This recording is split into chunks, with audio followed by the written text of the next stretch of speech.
በስመ አብ ወወልድ ወመንፈስ ቅዱስ አሐዱ አምላክ አሜን። እንኳን በታኅሳስ 10 ቀን ታስበውና ተከብረው ለሚውሉ ለቅዱሳን በዓላት የአንጾኪያ ሀገር ሊቀ ጳጳስ የነበረ የቅዱስ አባ ሳዊሮስ ሥጋው ከእስክንድርያ ውጭ ወደሆነች ደብረ ዝጋግ ገዳም የመጣበት ዕለት በሰላም አደረሳችሁ አደረሰ። አባ ሳዊሮስ እንዲህም ሆነ። የቅዱስ አባት በሀገረ ሳ አምላክን በሚወድ ክርስቲያን ባለጸጋ ስሙ ዱራታዎስ በሚባል ሰው ዘንድ ባረፈ ጊዜ እሱም ከምዕመናን ሰዎች ጋር በመረከብ አሳፍሮ ላከው፣ በጥልቅ ባህር ላይ እንጂ በአነስተኛ ሸለቆ እንዳይሄድ፣ በዚህም በወደቡ እንዲወጡ አዘዛቸው። ወደ ደቡባዊ ባህር ቅርጣስ በደረሱ ጊዜ የቅዱሱም ሥጋ ከእርሳቸው ጋር ሳለ ወደ ምዕራብ አቅጣጫ ጥቂት እንደተጓዙ መርከቡን የሚሸከሙ ኋላ አገኙ። መርከቡንም እየጎተቱ ታላቅ ድካም ደከሙ። መርከባቸውንም ወደ ኋላ ይመልሱ ዘንድ አሰቡ፣ ግን አልተቻላቸውም። ፈጽሞ አዘኑ፣ ደነገጡም፣ እውቀታቸውም ተሰወራቸው።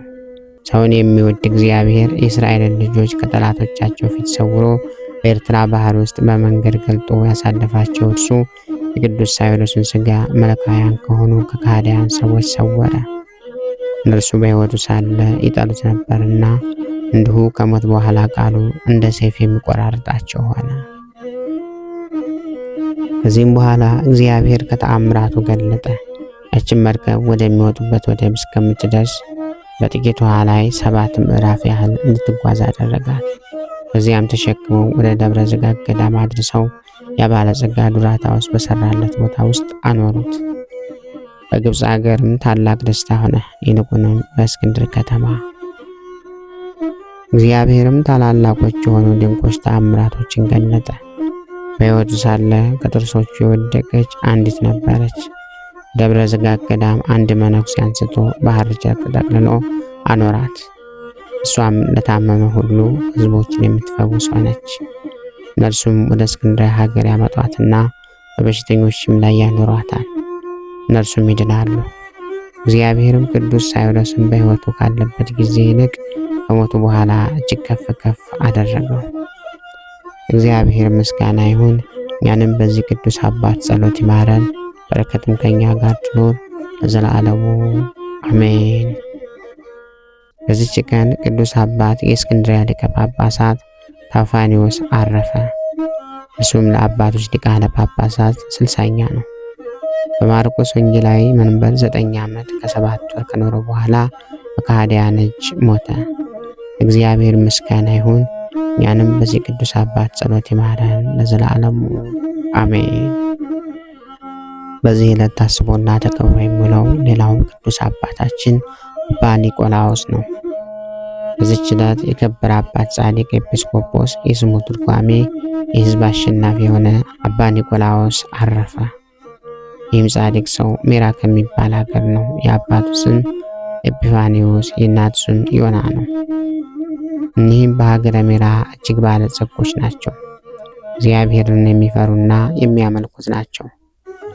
ነገር ግን ልጅ አልነበራቸውም። ሀብታቸውንም የሚወርስ የተባረከ ልጅን ሰጥቷቸው በእርሱ ደስ ይላቸው ዘንድ እያዘኑ ወደ እግዚአብሔር ሲጸልዩና ሲማለዱ ኖሩ።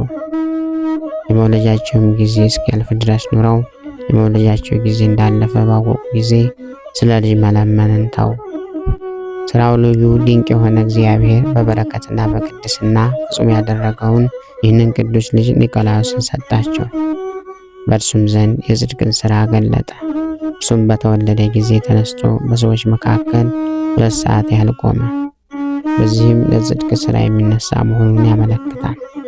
የእናቱንም ጡት በሚጠባ ጊዜ ከቀኝ ጡት በቀር አይጠባም። በዚህም መንፈሳዊ ሕይወት ሁሉ ከመንፈሳዊ ውሃ ምንጭ በቀር እንደማይጠጣ ይገልጣል። ይኸውም የእግዚአብሔር ቃል መንፈሳዊ ትምህርት ነው። በሕፃንነቱም የሐዋርያትን ሥርዓት ፈጸመ። በሮብና በዓርብ ቀን ያለ 9 ሰዓት የእናቱን ጡት አይጠባምና። ታናሽ ብላቴናም በሆነ ጊዜ ወላጆቹ ለመምህር ሰጡት። በጥቂት ቀኖች የቤተ ክርስቲያን ትምህርት ተምሮ ዲቁና ተሾመ። መንፈሳዊ ሥራንም በየቀኑ የሚጨምር ሆነ። የአባቱ የወንድም ልጅ አበምኔት በሆነበት በአንድ ገዳም መነኮሰ። ከሰው ማንም እንደርሱ ሊሰራ የማይችለውን ጽኑ ገድል ተጋደለ። ከዚህ በኋላ ዕድሜው 19 ዓመት የሆነው ቅስናን ተሾመ።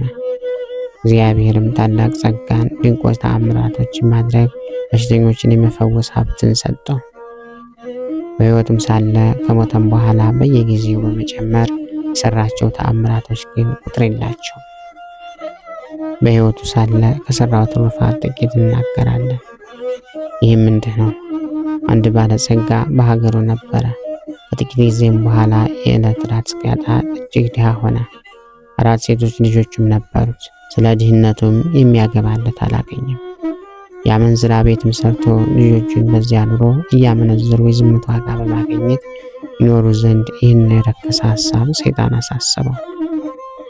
እግዚአብሔርም ይህንን ሰው ያሰበውን ለቅዱስ አባ ኒቆላዎስ ገለጠለት።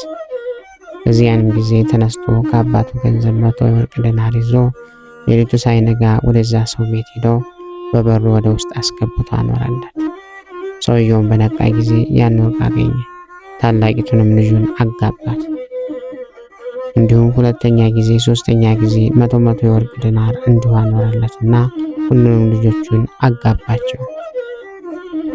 በፍጻሜውን ይህን ገንዘብ የሚጥልለት ማን እንደሆነ ያውቅ ዘንድ ነቅቶ የሚጠብቀው ሆነ። ከዚህም በኋላ ሲያኖርለት ቅዱስ አባ ኒቆላዎስን አገኘው። ሰገደለትም። ከገንዘብ ችግርና በኃጢአት ከመውደቅ አድነኸኛልና ዋጋህ በመንግሥተ ሰማያት ፍጹም ነው አለው። ከዚህም በኋላ ከሰዎች ላይና ሰዎችን ለማሳት ከሚያድሩባቸው ዛፎች ሰይጣናትን አባረራቸው፣ በሽተኞችንም አዳናቸው። ዳግመኛም በጥቂት እንጀራ ላይ ባርኮ ብዙ ሕዝቦችን ከዚያ እንጀራ ጠገበ። እጅግ ብዙ የሆነ ትራፊንም አነሱ። ኤጲስቆጶስነትንም ከመሾሙ በፊት ታላቅ ዙፋንና የከበረ የክህነት ልብስ በእርሱ ዘንድ ተቀምጦ ብርሃንን የለበሰ ሰውም ይህንን የክህነት ልብስ ልበስ፣ በዙፋንም ላይ ተቀመጥ የሚለውን ራእይ አየ። ሁለተኛም በሌላ ቀን ለክብር ባለቤት እናቱ የሆነች እመቤታችን ቅድስት ድንግል ማርያም የክህነት ልብስ ስትሰጠው ክብር ይግባውና ጌታችን መድኃኒታችን ኢየሱስ ክርስቶስም ወንጌልን ሲሰጠው አየ። የሀገረ ሜራ ኤጲስቆጶስን ባረፈ ጊዜ ለሮሜ ሊቀ ጳጳሳት መልአክ በራእይ ተገልጦ ስለ አባ ኒቆላዎስ ነገረው። ስሙንና የመልኩን አምሳያም አስረዳው። በነቃም ጊዜ ያየውን ለኤጲስቆጶሳቱ ነገራቸው። እነርሱም በሰሙ ጊዜ ራእዩ እውነት እንደሆነ ሁሉም አመኑ። ቅዱስ ኒቆላዎስንም ወስደው በሀገረ ሜራ ላይ ኤጲስቆጶስነት ሾሙት።